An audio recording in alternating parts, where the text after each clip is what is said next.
Topoklasy topoko vavy ampitiavana no iarahana aminao amin'ity takarivan'ny alarobia ity katroka tsara ny valora riva dia manasanao zay anaraka ny fampalalana vaovao amin'ny teny malagasy eto amin'ny fahitalavitra ma TV ny vaovao politika no anomboantsika ny fotoana ary amin'ity takariva ity satria dia nitondra ny fomba fahitany eo anatrehan'ireny fanon-kevitra politika samy hafa teto amin'ny firenena ireny ny ministry ny asa-panjakana sy ny fitantanan-draharam-panjakana Andriamatoa Maranto Jean de Dieu nitondran'ny fomba fijeriny ihany koa anefa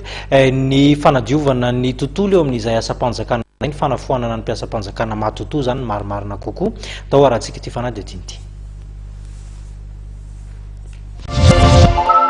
Fandraika amin'ny zava-misy ny nambarany mpanorona ny initiative pour l'émergence de Madagascar IEM araka ny nambarany ministry ny asa-panjakana sy ny fanavaozana ny fitantanan-draharam-panjakana Maranto Jean de Dieu izay mapary 3 nosoritany ihany koa fa tsy mivadika amin'ny zotra politika napetraka dia ny fanohanana ny filoham-pirenena Rajaonarimampianina tamin'ny 13 ny mapary 3. Le izy moa zany filazana vina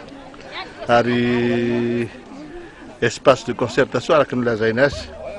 mbola tsy tena hoe programme nasa zany na dia zany misy ihany ny zavatra tsy karitra fa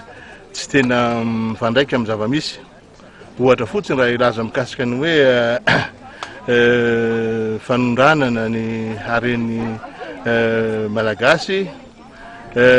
ty fitondrana ty no nahavory anatin'ny ray taona volamena misa 2 taona manaraka an'izany amin'le hoe demokrasia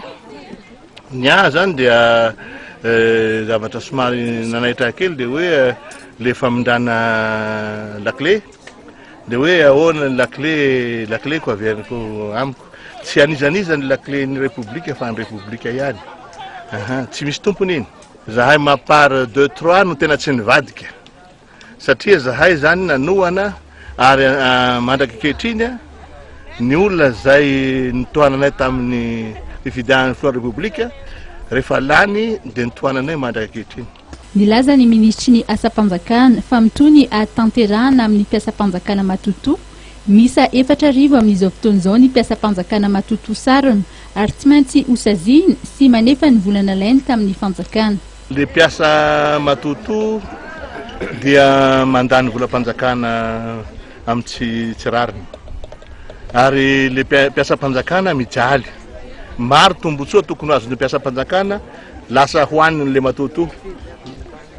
kaneny zavatra reny nefa be dia be reny vola reny amin'ny miliara ariary zay tokony omena tombotsoa ny mpiasa zay tena mpiasa. Ny fianakaviam-ben'ny ministeran'ny asa-panjakana moa dia nanatanteraka fambolekazo androany teny Ambatomirahavavy.